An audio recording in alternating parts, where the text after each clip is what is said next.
Police station ಅಲ್ಲಿ ಹೋಗ್ಬಿಟ್ಟು ಗಲಾಟೆ ಮಾಡಿದ್ದೀರಾ ಅಂತ. ಗಲಾಟೆ ಮಾಡಿದೀವಿ ಅಂತ ಅದೇ ಈ ತರ ಪ್ರಶ್ನೆ ಮಾಡಿರ್ತೀರ. ಸ್ವಾಮಿ ಈಗ ಪ್ರಶ್ನೆ ಮಾಡಿದ್ರೆ ತಪ್ಪು ಅಂತ ಹೇಳಿದ್ರೆ ಹೆಂಗಾಗುತ್ತೆ ಸ್ವಾಮಿ? ಈಗ ಕಂಟೆಂಪ್ಟ್ ಆಫ್ ಕೋರ್ಟ್ ಆಗುತ್ತೆ ಸ್ವಾಮಿ ನಾನು ಪ್ರಶ್ನೆ ಮಾಡಿದ್ರೆ? ಸೀರಿಯಸ್ಲಿ ಮಾಡ್ಲಾ ಈಗ? What is all this? Hold your language. You are in a court of law. You are an advocate, is it? You are an advocate. Then learn to speak in a court. Swami Don't go beyond your limit. ನಾನು ಸುಮ್ಮನೆ ಇದೀನಿ ಅಂತ don't take it for granted. Swami Yes, you hold your attitude and talk if you want to talk. ಸ್ವಾಮಿ ಈಗ ನಮ್ಮನ್ನ ದಬ್ಬಾಳಿಕೆ ಜಾಸ್ತಿ ಇದ್ದಾಗ ನಾವು ಪ್ರಶ್ನೆ ಅದೆಲ್ಲ ದಬ್ಬಾಳಿಕೆ ಪ್ರಶ್ನೆ ಅಲ್ಲ. ಕೇಸ್ ಏನ್ ಹೇಳಿ ಫಸ್ಟ್? ಸ್ವಾಮಿ ಈ ಕೇಸಲ್ಲಿ ಆಗಿರೋದು hold your language. You are in a court of law. You are an advocate. Then learn to speak in a court. Swami Don't go beyond your limit. ನಾನು ಸುಮ್ಮನೆ ಇದೀನಿ ಅಂತ don't take it for granted. Hold your attitude and talk if you want to talk. ಬಿಡಿ 14 ವರ್ಷ ಆಗಿತ್ತು ನೀವು husband ನೋಡಿ, ನಿಮ್ಗೆ ಯಾಕೆ ಬೇಕೀಗೆಲ್ಲ? ಈಗ ನನ್ನೇನಕ್ಕೆ ವಿಕ್ಟಿಮ್ ಸ್ವಾಮಿ? ಐ ಮೇ ವಿಕ್ಟಿಮ್ ಅಕ್ಯೂಸ್ಡ್ ಮಾಡ್ಬಿಟ್ಟು ಹರಾಸ್ಮೆಂಟ್ ಹೆಂಗ್ ಮಾಡಿದ್ರು ಸ್ವಾಮಿ ಪೊಲೀಸರು? ಅದನ್ನ ಕ್ವಾಶ್ ಮಾಡೋಣ ಬಿಡಿ. ಇಲ್ಲ ಸ್ವಾಮಿ ಅದ್ ಹೆಂಗ್ ಕ್ವಾಶ್ ಆಗುತ್ತೆ ಸ್ವಾಮಿ? ಇಲ್ಲ ಸ್ವಾಮಿ ಈಗ ಅವ್ರು ಮರ್ಡರ್ ಮಾಡಿ ಅವರು ಕೊಲೆಡೆಡ್ ಆಗಿ ಫ್ಯಾಮಿಲಿ ಪರ್ಸನ್ಸ್ ಹೌದು ಆಸ್ತಿಗೋಸ್ಕರ ಮರ್ಡರ್ ಮಾಡಿ ಈಗ ನಮ್ಮ ಮೇಲೆ ಹಾಕಿದ್ರೆ 14 years ಇಂದ ನೀವು ಹಸ್ಬೆಂಡ್ ನೋಡಿಲ್ಲ, ಅವ್ರ ಆಸ್ತಿ ಕಟ್ಕೊಂಡು ಏನ್ ಮಾಡ್ತೀರಿ? ನಮ್ಗೆ ಸರ್ ಹೆಂಗ್ ಮಾಡಿದ್ರು ಅಂದ್ರೆ ನಮ್ ರೈಟ್ ಇಲ್ವಾ ಸ್ವಾಮಿ? ರೈಟ್ ನೀವು ಕೇಳ್ಕೊಳ್ಳಿ. ಮಗಳಿಗೆ ರೈಟ್ ಇಲ್ವಾ ಸ್ವಾಮಿ? ಮಗಳಿಗೆ ರೈಟ್ ಇಲ್ವಾ? ಕ್ರಿಮಿನಲ್ ಕೇಸ್ ಎಸ್ ಅದು ನಡೀತಾ ಇದೆ. ಕೇಸ್ ಅಲ್ಲಿ ರೈಟ್ಸ್ ಎಲ್ಲ ಕೇಳ್ಬೇಡಿ, ಬೇರೆ ಪ್ರೊಸೀಡಿಂಗ್ ಮಾಡ್ಕೊಳ್ಳಿ. ರೈಟ್ಸ್ ಕೇಳಕ್ ಬಂದಿಲ್ಲ ಸ್ವಾಮಿ. 1 minute.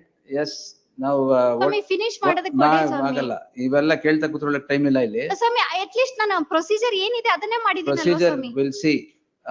ಈಗ ಫಸ್ಟ್ 90 serial number 90 ಅಲ್ಲಿ you are the petitioner. What is the prayer in that 90 ಅಲ್ವಾ ಸ್ವಾಮಿ? ಈಗ 160 ಪ್ರೇಯರ್ ಏನು 90 ಅಲ್ಲಿ? ಸ್ವಾಮಿ ಅದರಲ್ಲಿ ಅಕ್ಯೂಸ್ಡ್ ಸ್ವಾಮಿ. ನಾನೇನ್ ಹೇಳ್ತಾ ಇದ್ದೀನಿ ಅಂದ್ರೆ ಈಗ ಇದರಲ್ಲಿ you are the accused in this.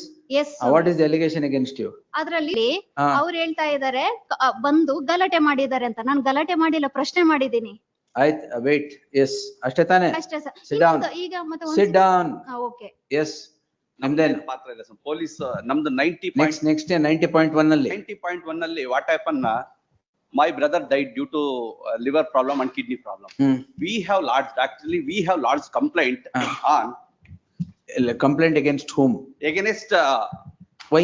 Because ಇವರು ಬೇರೆ ಅಬ್ದುಲ್ ಖಾದರ್ ಅನ್ನೋರ್ ಜೊತೆ ಲಿವ್ ಇನ್ ರಿಲೇಶನ್ ಮಾಡ್ಕೊಳ್ಳಿ ಬಿಡಿ, ನಿಮ್ಗೇನ್ problem? Wait.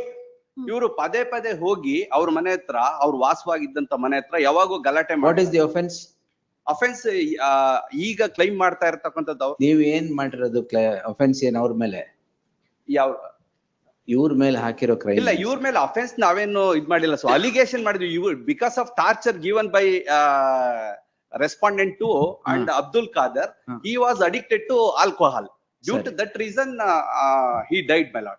FSL report clearly indicates that because of liver and kidney problem he died naturally. So adana report hakidare. So ಇಲ್ಲಿ ಏನಾಗುತ್ತೆ, after lodging a complaint, both ಅವರು ಒಂದು ಕಂಪ್ಲೇಂಟ್ ಕೊಡ್ತಾರೆ, ಇಬ್ಬರನ್ನ ಕರೆಸ್ತಾರೆ, ಇಬ್ಬರನ್ನ ಕರೆಸಿ ವಿಚಾರಣೆ ಮಾಡಿ ಅಂತಿಮವಾಗಿ ಬಿ ರಿಪೋರ್ಟ್ ಹಾಕ್ತಾರೆ. ಬಿ ರಿಪೋರ್ಟ್ ಹಾಕಿರೋದು ತಪ್ಪು ಅಂತ ಹೇಳ್ಬಿಟ್ಟು ಇವ್ರು PCR ಹಾಕ್ತಾರೆ. ಸೊ ಎಲ್ಲಿ?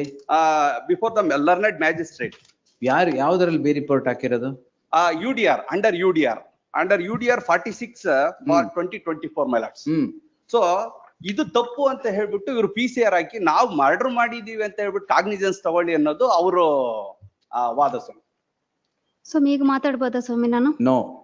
ಸೊ ಇದು ಈ ತರ ಹಾಕಿದ್ಮೇಲೆ ಏನಾಗುತ್ತೆ, the learned magistrate considering the complaint allegation and sought a report from the police officer. So police officer ಯಾವ್ದೇ ರೀತಿ ರಿಪೋರ್ಟ್ ಕೊಡೋದು ಇನ್ವೆಸ್ಟಿಗೇಷನ್ ಪೇಪರ್ಸ್ ಕೊಡಿ ಸರ್. Criminal petition 16045. 16045 ಕೊಡಿ sir. He has challenged the FIR. Now the charge sheet has been filed CC number 48 of 2026. ಯಾವತ್ತು ಹಾಕಿದ್ದಾರೆ? Charge sheet my lord was before entry ಮಾಡಿರ್ತಾ ಇದರಲ್ಲಿ? ಇಲ್ಲ, they have no entry model. Probably there is. Charge sheet was shall not precipitate ಅಂತ ಮಾಡಿದೆ ಅಷ್ಟೇ. ಯಾವತ್ತು ಹಾಕಿದ್ದು? Charge sheet was prepared on 29/10/2025. And CC number 48 of 2026. 48 of 2020 ಯಾವತ್ತು ಹಾಕಿದ ಮೇಲೆ ಹಾಕಿರೋದು? ಅಲ್ಲ, charge sheet was not to precipitate ಆದ್ಮೇಲೆ ಆಗಿರೋದು. ಅಲ್ಲ, charge sheet dated anyway that is for 353. ಹೌದು. That we will answer. Now in the other petition, my lord, in the other companion petition ಕೊಡಿ madam.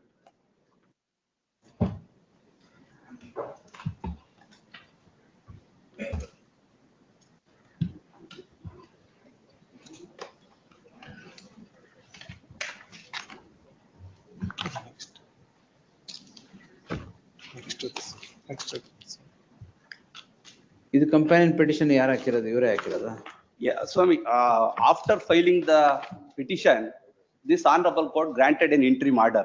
Due to technicality, the same order has been vacated. After vacation of that order, on 17/11/2025, ಈಗ ಇದ್ರಲ್ಲಿ petitioner ಯಾರು sir? ಎರಡು ಇದ್ರಲ್ಲೂ ನಾವೇ ಇದೀವಿ petitions. ಏನಾಗುತ್ತೆ? ಒಂದ್ ನಿಮಿಷ, ಏನಾಗುತ್ತೆ ಅಲ್ಲ, ಈಗ 90 ಅಲ್ಲಿ ಪೆಟಿಷನರ್ ಯಾರು? ಅವ್ರು ಮತ್ತೆ 90.1 ಅಲ್ಲಿ ಯಾರು? ನಾವ್ ಇದೀವಿ. 90.1 ಮತ್ತೆ 90.2 ನಾವೇ ಸ್ವಾಮಿ, ಎರಡರಲ್ಲೂ. ಎರಡು ನೀವು ಪೆಟಿಷನ್. ಹೌದು. 90.2 ನಲ್ಲಿ ಇವ್ರ ಪಿಟಿಷನ್. 90.2 ಅಲ್ಲಿ ಶ್ರೀಮತಿ ಶಶಿಕಲಾ ಅಂದ್ರೆ ಯಾರು? ನಾವೇ ಸ್ವಾಮಿ. ಅಂದ್ರೆ ಇನ್ ಬೋತ್ ಕೇಸಸ್ ಇವರು ಶೈಲಜಾ. ಸರಿ ಸರಿ. 90.1 and 90.2 is by you.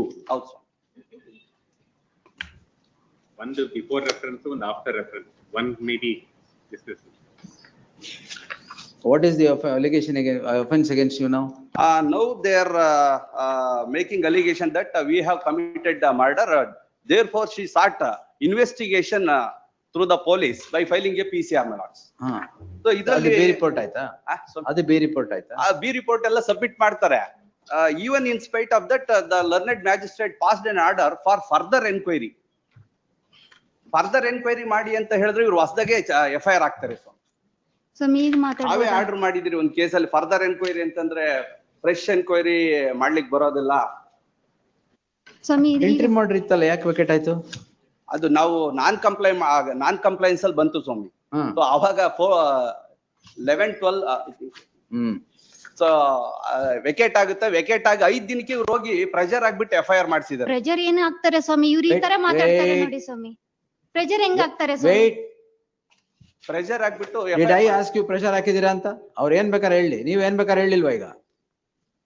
So FIR ಮಾಡಿಸ್ತಾರೆ. FIR ಆದ್ಮೇಲೆ ನಾನು ಮತ್ತೆ ಕೋರ್ಟ್ ಮುಂದೆ ಬರುತ್ತೆ. ಅವಾಗ ನಾನು ರಿಕ್ವೆಸ್ಟ್ ಮಾಡ್ತೀನಿ ಈ ತರ ಆಗಿದೆ ಅಂತ. You have to challenge the said FIR in a separate criminal petition ಅಂತ ಹೇಳಿದಕ್ಕೆ therefore we filed another criminal petition challenging the FIR.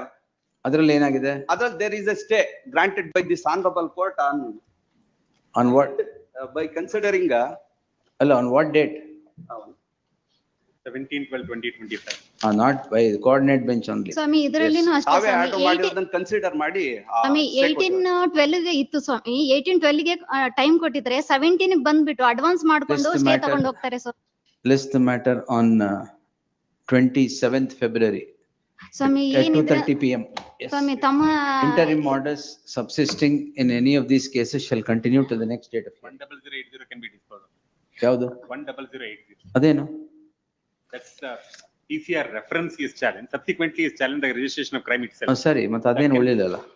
90.1 the subject petition challenges the registration of the private complaint. Pursuant to the registration of the private complaint, the matter is referred to investigation under 156(3) of the CRPC, which is now challenged in criminal petition in 90.2. In that light, the subject petition need not detain this court, need not be shown any indulgence at the hands of this court. Petition is disposed as having become infructuous. ಅದು PCR challenge ಮಾಡಿರೋದು. ಅಲ್ಲ ಸ್ವಾಮಿ, PCR challenge ಮಾಡಿದ್ವಿ. PCR proceedings ಗೆ stay ಕೊಟ್ರು. ಅವಾಗ ನಾವು non compliance ಆಯ್ತಪ್ಪ, ಅದು ಇಲ್ವಲ್ಲ ಈಗ. FIR ಗೆ ಸ್ಟೇ ಆಗಿದೆಯಲ್ಲ, ಮತ್ತೆ ಇನ್ನೇನ್ ಬೇಕು? ಸ್ವಾಮಿ ಈಗ ನಾನ್ ಮಾತಾಡ್ಬೋದಾ? ನಾನ್ ಮಾತಾಡ್ಬೋದಾ? 27ಕ್ಕೆ ಮಾತಾಡಿ. ಸ್ವಾಮಿ ಈಗ ನನಗೆ ಅವಕಾಶನೇ ಕೊಡ್ತಾ ಇಲ್ಲ ಅಲ್ವಾ ಸ್ವಾಮಿ? 27th. ಫಿನಿಶ್ ಮಾಡೋದಕ್ಕೆ ಕೊಡ್ತಾ ಇಲ್ಲ. ಇವಾಗ ಶುರು ಮಾಡಿ, ನಾನು ಕೇಸ್ ಫಿನಿಶ್ ಮಾಡಿಲ್ಲ. ಕೇಸ್ ಇಲ್ಲ ಸ್ವಾಮಿ, ಈಗ ಫೈನಲ್ ಹಿಯರಿಂಗ್ ಮಾಡ್ಬೇಕಾದ್ರೆ ಆರ್ಗ್ಯುಮೆಂಟ್ ಮಾಡಿ. ಅಲ್ಲ ಸ್ವಾಮಿ, ವೆಕೇಟಿಂಗ್ ಇದೆ ಅಲ್ವಾ ಸ್ವಾಮಿ? ನನಗೆ last time 27th will consider vacating stay. Yes. 91. Next. Appeal for the petition